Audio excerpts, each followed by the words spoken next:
Hello guys and welcome back to best car picks. നമ്മൾ ഇത്രയും കാലം റെൻഡേഴ്സിലും അതുപോലെ ഇമേജസിലും സ്പൈഡ് പിക്സിലൂടെയൊക്കെ കണ്ടുകൊണ്ടിരുന്ന പുതിയ Creta facelift finally Hyundai reveal ചെയ്ത് തുടങ്ങിയിട്ടുണ്ട്. ഞാനിപ്പോൾ ഈ വീഡിയോ എടുക്കുന്നത് നമ്മുടെ ജാനുവരി 2-ാം തീയതിയാണ്. ഇനിയിപ്പം ഇത് പബ്ലിഷ് ചെയ്യുന്നത് 3-ാം തീയതി ആയിരിക്കും. 3-ാം തീയതി ആകുമ്പോഴേക്കും അവർ കുറേ ഫീച്ചേഴ്സ് ഇനിയും പുറത്തു വിടുമെന്ന് എനിക്കറിയില്ല. എന്തായാലും ഇപ്പോൾ താൽക്കാലികമായിട്ട് അവർ ഈ വാഹനത്തിൻ്റെ എക്സ്റ്റീരിയർ ഡിസൈനും അതുപോലെ ഇൻറ്റീരിയർ ഡിസൈനും മാത്രമാണ് കാണിച്ചിരിക്കുന്നത്. എനിക്ക് ഹ്യുണ്ടായി കുറച്ച് കാലത്തിനുള്ളിൽ ഇങ്ങനെ പുതിയ കുറേ ഷോട്ട്സ് ഇട്ടുകൊണ്ടിരിക്കും, കുറേ പുതിയ ഫീച്ചേഴ്സും മറ്റതും മറിച്ചൊക്കെ കാണിച്ചുകൊണ്ട്. എന്തായാലും നമുക്കിപ്പോൾ അവരിട്ടിരിക്കുന്ന കാര്യങ്ങളൊക്കെ വെച്ചിട്ടുള്ള പുതിയ എന്തൊക്കെയാണ് ഇതിൻ്റെ അകത്ത് മാറ്റങ്ങൾ എന്ന് നോക്കാം. ആദ്യം തന്നെ എക്സ്റ്റീരിയർ ഡിസൈൻ്റെ കാര്യത്തിലേക്ക് വരുമ്പം ഫ്രണ്ട് പ്രൊഫൈൽ മൊത്തത്തിൽ മാറിയിട്ടുണ്ട്. നമ്മൾ 2020 കണ്ട ആ സെക്കൻഡ് ജെൻ ക്രെറ്റ ആയിട്ട് ഇതിന് വലിയ ബന്ധമൊന്നുമില്ല. ബന്ധമില്ല എന്ന് വെച്ചാൽ നമ്മൾ അത് വെച്ച് നോക്കുമ്പം ഒരു ഫേസ് ലിഫ്റ്റ് എന്ന രീതിയിൽ കാര്യമായിട്ടുള്ള വ്യത്യാസങ്ങൾ തന്നെ ഇതിൻ്റെ അകത്ത് ഹ്യുണ്ടായി വരുത്തിയിട്ടുണ്ട് എന്ന് പറയാം. പ്രത്യേകിച്ച് എക്സ്റ്റീരിയർ ഡിസൈനിൽ. ഇൻറ്റീരിയറിലും ഉണ്ട് കേട്ടോ, അത് നമുക്ക് കാണാം. പക്ഷേ എക്സ്റ്റീരിയറിൽ എന്തായാലും പുതിയ LED DRLs ആണ് ഇതിൻ്റെ അകത്ത് കൊടുത്തിരിക്കുന്നത്. പണ്ടത്തെ ക്രെറ്റയിൽ നമുക്ക് ഇൻഡിവിജ്വൽ ആയിട്ടുള്ള സ്പ്ലിറ്റ് ഹെഡ് ലാംപ്സ് ഒന്നും അല്ലായിരുന്നു, മുകളിലും താഴെയും വേറെ ആയിട്ട്. പക്ഷേ ഇപ്പോൾ അത് അങ്ങനെ ആക്കിയിട്ടുണ്ട്. ടോപ്പ് പോർഷനിൽ നമുക്ക് DRLs, തൊട്ട് താഴത്തെ പോർഷനിൽ ഇതിൻ്റെ മെയിൻ ലൈറ്റ്സ്, അതായത് LED ലൈറ്റ്സ് അങ്ങനെയാണ് കൊടുത്തിരിക്കുന്നത്. എല്ലാ ലൈറ്റ്സും ഇതിൻ്റെ അകത്ത് LED തന്നെയാണ് വരുന്നത്. പിന്നെ പണ്ടത്തെ ക്രെറ്റയിൽ നമുക്കറിയാം ഇൻഡിക്കേറ്റേഴ്സൊക്കെ താഴത്ത് ഹാലജൻ ആയിരുന്നു ഉണ്ടായിരുന്നത്. ഇതിൻ്റെ അകത്ത് പക്ഷേ മിക്കവാറും DRLസിൽ തന്നെ ഇൻറ്റഗ്രേറ്റഡ് ആയിട്ട് അതിൻ്റെ താഴത്തെ ഒരു ചെറിയ പോർഷൻ കാണുന്നില്ലേ, അത് മിക്കവാറും ഇൻഡിക്കേറ്റേഴ്സിന് വേണ്ടി ആയിരിക്കും. അതായത് C ഷേപ്പ് പോലെ തിരിഞ്ഞിരിക്കുന്ന സാധനത്തിന് നടുവിൽ കുറച്ച് ഫ്രീ സ്പേസ് ഉണ്ടല്ലോ, എനിക്ക് തോന്നുന്നത് ഇൻഡിക്കേറ്റേഴ്സിൻ്റെ ആവാമെന്ന്. പിന്നെ ഇതിൻ്റെ അകത്തും ഫ്രണ്ടിൽ കണക്റ്റഡ് DRLs ആണ് കൊടുത്തിരിക്കുന്നത്. അത് വെർണയിൽ എല്ലാവരും ട്യൂബ് ലൈറ്റ് എന്നൊക്കെ വിളിച്ച് കളിയാക്കിയതാണ്. പക്ഷേ എനിക്ക് പേഴ്സണലി സെഡാനിൽ ഈ കണക്റ്റഡ് ഹെഡ് ലാംപ്സ് കൊടുക്കുന്ന അത്രയും മോശമായിട്ട് തോന്നാറില്ല. SUV കൊടുക്കുമ്പോൾ പിന്നെയും വലിയ കുഴപ്പമില്ലാത്ത പോലെ തോന്നും. കാരണം അതിൻ്റെ ഹുഡൊക്കെ കുറച്ച് പൊങ്ങിയിട്ട് ഇത്തിരി ഹൈ റൈഡിങ് പൊസിഷനിലാണ് നിൽക്കുന്നത്. അപ്പോൾ അത് കുറച്ചും കൂടെ ജെല്ലായി പോകുന്ന പോലെ തോന്നും. സെഡാനിലാണ് നമുക്ക് കുറച്ച് ഔട്ട് ഓഫ് പ്ലേസ് ആയിട്ട് തോന്നുന്നത്. അത് എൻ്റെ ഒരു പേഴ്സണൽ അഭിപ്രായം പറഞ്ഞതാണ് കേട്ടോ. ചിലപ്പോൾ ഇത് ഇഷ്ടം പോലെ ആൾക്കാർ കാണുമായിരിക്കും. എനിക്കിതിൻ്റെ ഫ്രണ്ട് ഡിസൈൻ പണ്ടത്തെ, അതായത് ജെൻ 2 ക്രെറ്റ വന്ന സമയത്തുള്ള വെച്ച് കമ്പയർ ചെയ്യുമ്പം കുറച്ചും കൂടെ ബെറ്റർ ആയിട്ടാണ് തോന്നിയത്. ഹ്യുണ്ടായുടെ പുതിയ പാലിസൈഡ്, സാന്റാഫെ ഇതൊക്കെ വെച്ച് കുറച്ചുകൂടി ഇൻസ്പിറേഷൻസുള്ള ഡിസൈനാണ്. പുതിയ ടുസോൺ വെച്ചല്ല ഇൻസ്പയർ ചെയ്തിരിക്കുന്നത്. പിന്നെ ഹ്യുണ്ടായി ഇപ്പോൾ പൊതുവേ ചെയ്യാറുള്ള പോലെ തന്നെ ഈ വണ്ടിയിൽ നിന്ന് ഫോഗ് ലാംപ്സ് എടുത്ത് കളഞ്ഞിട്ടുണ്ട്. അത് ഏത് ഫേസ് ലിഫ്റ്റ് നോക്കുകയാണെങ്കിലും അതിൻ്റെ അകത്ത് ഒന്നിലും ഉണ്ടാവില്ല, ഇതിലും ഇല്ല. ഇനി റിയർ പ്രൊഫൈലിലേക്ക് വരികയാണെങ്കിൽ ഇവിടെ നമുക്ക് മാറ്റങ്ങൾ കാണാം. പക്ഷേ അതിനു മുമ്പ് ഇത്രയും കാലം 20 വർഷത്തിന് മുകളിലായി ഹ്യുണ്ടായുടെ ബ്രാൻഡ് അംബാസഡർ നമ്മളെ SRK അല്ലെങ്കിൽ ഷാരൂഖ് ഖാൻ ആയിട്ട്. ഇപ്പോൾ അത് മാറി ഷാരൂഖ് ഖാൻ്റെ കൂടെ അവർ ദീപിക പദുക്കോനെയും കൂടെ കൊണ്ടുവന്നിരിക്കുകയാണ്. സോ അതൊരു പുതിയ ചേഞ്ചാണ്. എനിവേ വണ്ടിയുടെ ഡിസൈനിലേക്ക് തന്നെ വരികയാണെങ്കിൽ നമുക്കിപ്പം കണക്റ്റഡ് ടെയിൽ ലാംപ്സ് ബാക്കിൽ കിട്ടി തുടങ്ങിയിട്ടുണ്ട്. പണ്ട് കണക്റ്റഡ് ടെയിൽ ലാംപ്സ് അല്ലായിരുന്നു, പക്ഷേ അതിൻ്റെ ബാക്കിലത്തെ ലൈറ്റ്സ്, അതായത് ബ്രേക്ക് ലൈറ്റ്സ് നടുവിൽ ചെറുതായിട്ട് അവർ കൊടുത്തിട്ടുണ്ടായിരുന്നു. ഇപ്പോൾ അങ്ങനെയല്ല, നമുക്ക് ടോപ്പ് പോർഷനിലായിട്ടാണ് ബാക്കിലത്തെ ഹൈ പൊസിഷനിൽ വരുന്ന ബ്രേക്ക് ലൈറ്റ്സ് ഉള്ളത്. അതും അല്ലാണ്ട് കണക്റ്റഡ് ആയിട്ടുള്ള ടെയിൽ ലാംപ്സ് തന്നെ ഇതിനകത്ത് കൊടുത്തിട്ടുണ്ട്. ഫ്രണ്ടിൽ കണ്ടതുപോലത്തെയുള്ള സ്ലിക്ക് ആയിട്ടുള്ള ടെയിൽ ലാംപ്സ് തന്നെയാണ് ഇവിടെ കൊടുത്തിരിക്കുന്നത്. നമുക്കറിയാം സെക്കൻഡ് ജെൻ ക്രെറ്റ വന്ന സമയത്ത് അതിൻ്റെ ടെയിൽ ലാംപ്സ് ഭയങ്കര വലുതായിരുന്നു. ഇപ്പോൾ എനിക്ക് തന്നെ ഡിസൈൻ ബാക്കിലത്തെ കുറച്ച് അത്ര പോളറൈസിങ് അല്ലാത്ത പോലെ തോന്നി. പണ്ട് കുറച്ച് പോളറൈസിങ് ആയിരുന്നു. അത് കണ്ട് നമ്മൾ യൂസ്ഡ് ആയി എന്നല്ലാതെ ഒരു ഭയങ്കര ലുക്കുള്ള വണ്ടിയാണ് ക്രെറ്റ എന്ന് എനിക്ക് ഒരിക്കലും തോന്നിയിട്ടില്ല. പക്ഷേ ഇത് പിന്നെയും വലിയ കുഴപ്പമില്ല. അതായത് നമ്മൾ കണ്ടു കഴിയുമ്പം ആ ജെൻ 2 ക്രെറ്റ വന്ന സമയത്ത് കണ്ട പോലെയുള്ള അയ്യോ എൻ്റെ പൊന്നു ഇത് എന്താ ഇത് എന്നവർ തോന്നില്ല. അത് കുറേ പേർക്ക് വന്നായിരുന്നു ജസ്റ്റ് ആ വണ്ടി ഇറങ്ങിയ സമയത്ത്. പിന്നെ അത് എല്ലാവർക്കും ഓക്കെ ആയി. പക്ഷേ ഈ വണ്ടിയിൽ എനിക്ക് പേഴ്സണലി അങ്ങനെ തോന്നിയില്ല. പിന്നെ ഇതിൻ്റെ വേറെ ലൈറ്റിംഗ് പൊസിഷനൊന്നുമില്ല, അതായത് താഴത്തും മുകളിലായിട്ടൊന്നുമില്ല. മുകളിൽ ഒറ്റ സാധനം മാത്രമേ കൊടുത്തിട്ടുള്ളൂ. എല്ലാത്തിലും തന്നെ ഇൻറ്റഗ്രേറ്റഡ് ആണ്, റിവേഴ്സ് ലൈറ്റും എല്ലാ സാധനങ്ങളും. പക്ഷേ പണ്ടത്തെ ക്രെറ്റയിൽ താഴത്ത് റിഫ്ലക്റ്റേഴ്സ് ഒക്കെ ഉണ്ടായിരുന്നു, ഇതിൻ്റെ അത് അതുപോലും കാണാനില്ല. അതാണ് വേറൊരു രസം. എനിവേ കുഴപ്പമില്ല. പിന്നെ ബാക്കിൽ ഇപ്പോഴും SXൻ്റെ ബാഡ്ജിങ് അവൈലബിൾ ആണ്, അതുവരെ മാറ്റിയിട്ടില്ല. ഹ്യുണ്ടായി ടോപ്പ് എൻഡിൽ മാത്രമേ ബാഡ്ജിങ് കൊടുക്കാറുള്ളൂ. പക്ഷേ ബാഡ്ജിങ് ഇപ്പോഴും കൊടുക്കുന്ന വളരെ കുറച്ച് കമ്പനികളേ ഉള്ളൂ.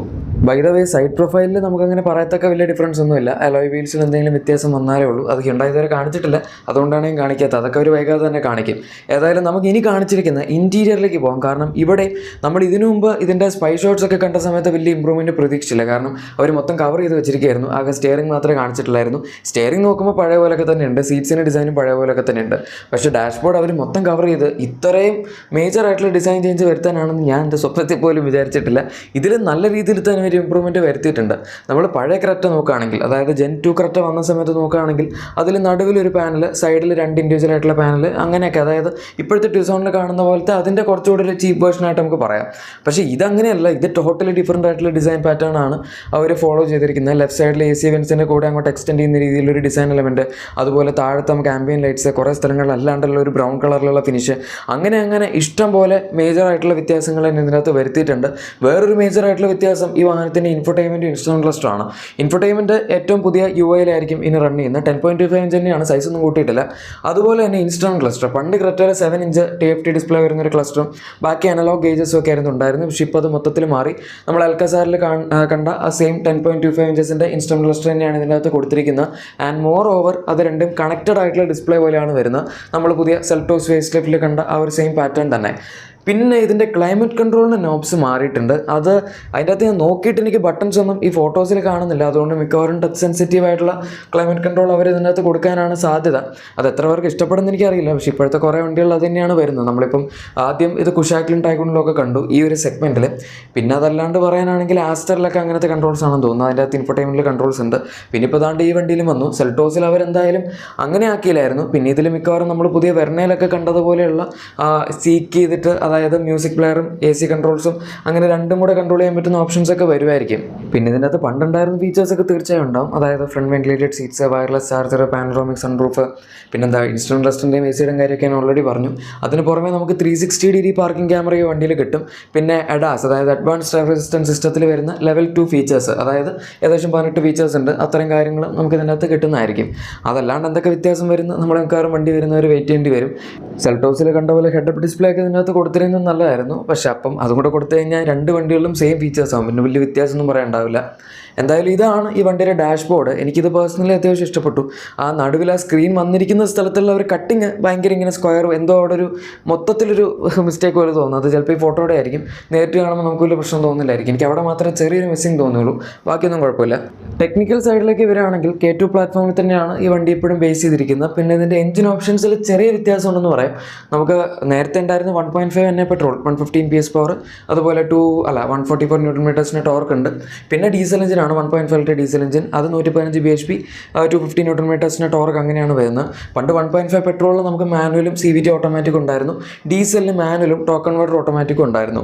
ഈ പുതിയ മോഡൽ വരുന്ന സമയത്ത് ഇതിനകത്ത് പുതിയൊരു 1.5 ടർബോ പെട്രോൾ TGDI എഞ്ചിൻ കൂടി അവർ ഇതിൻ്റെ അകത്ത് ഇൻട്രൊഡ്യൂസ് ചെയ്യും. നമ്മൾ സെൽറ്റോസിലും വെർണയിലും കണ്ട അതേ എഞ്ചിനാണ്. 160 PS പവർ, 253 Nm ടോർക്ക്. ഇതിൽ ഹ്യുണ്ടായി മാനുവൽ കൊടുക്കുക എന്നുള്ളതാണ് നമ്മൾ കാണേണ്ടത്. കാരണം വെർണ വന്ന സമയത്ത് അവർ മാനുവലും DCTയും കൂടിയാണ് കൊടുത്തത്. IMT അങ്ങനെ കൊടുത്തിട്ടില്ലായിരുന്നു. IMT കൂടുതലും കിയയാണ് ഇപ്പോൾ പ്രൊമോട്ട് ചെയ്യുന്നത്. അവർ സെൽറ്റോസ് ഫേസ് ലിഫ്റ്റിലാണെങ്കിലും ഡീസലിലാകെ IMT മാത്രമേ കൊടുത്തുള്ളൂ. ടർബോയിലും മാനുവൽ ഇല്ല, IMT മാത്രമേ ഉള്ളൂ. പിന്നെ DCT ആണുള്ളത്. ഡീസലിൽ അതുപോലെ മാനുവൽ കൊടുത്തിട്ടില്ല, ടോക്ക് കൺവെർട്ടർ ഓട്ടോമാറ്റിക് IMT മാത്രമേ ഉള്ളൂ. ഈ വണ്ടിയിൽ ഇനിയിപ്പോൾ ഹ്യുണ്ടായി അങ്ങനെ ഒരു നീക്കത്തിലേക്ക് പോവോ എന്നുള്ളത് നമ്മൾ കണ്ടറിയേണ്ടി വരും.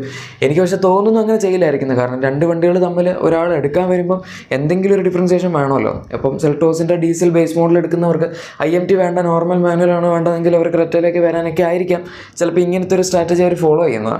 എന്തായാലും ഇതിന് ടർബോയിൽ മാനുവൽ കൊടുത്തിരുന്നത് നല്ലതായിരുന്നു. കാരണം അത്യാവശ്യം കേപ്പബിൾ ആയിട്ടുള്ള ഒരു 1.5 ടർബോ പെട്രോൾ എഞ്ചിനാണ് ഇപ്രാവശ്യം ഹ്യുണ്ടായി ഇറക്കിയിരിക്കുന്നത്. പണ്ടത്തെ 1.4 ടർബോ BS 6.2 അപ്ഡേറ്റ് വന്നപ്പോൾ ഒരു ഡിസ്കണ്ടിന്യൂ ചെയ്തായിരുന്നു. അതുമായിട്ട് കംപ്ലൈ ആവാത്തതുകൊണ്ട്. ഈ വണ്ടിയുടെ ലോഞ്ച് ഡേറ്റ് ഈ വരുന്ന ജാനുവരി 16 ആദ്യം ഞാനത് റിവീൽ ഡേറ്റ് ആണെന്നാണ് വിചാരിച്ചത്. പക്ഷേ ഇപ്പോൾ അവർ ഇമേജസ് ഒക്കെ പുറത്തു വിടുന്നത് കണ്ടിട്ട് എനിക്ക് തോന്നുന്നു മിക്കവാറും ലോഞ്ച് അവർ ആ സമയത്ത് തന്നെ നടത്തുമായിരിക്കുന്നത്. അതായത് പ്രൈസൊക്കെ നമുക്ക് അറിയാൻ പറ്റും. എനിവേ ഗൈസ്, വീഡിയോ ഇഷ്ടപ്പെട്ടെങ്കിൽ ലൈക്കും സബ്സ്ക്രൈബും ഷെയറും ഒക്കെ ചെയ്തേക്കാം. നമുക്ക് മറ്റൊരു വീഡിയോയിൽ കാണാം. Thank you for watching my video and good bye.